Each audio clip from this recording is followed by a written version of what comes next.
6 plans for a new sports, entertainment and shopping complex in Greenwood are now scrapped.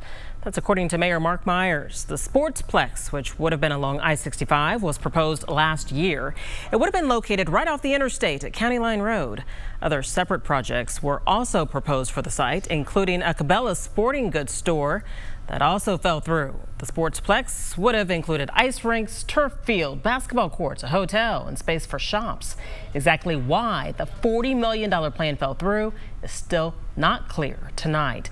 A statement from Mayor Myers says, in part, quote, "My staff and I pursued each project at this location with rigor, diligence, and the motivating spirit that drives us every day, pride and progress.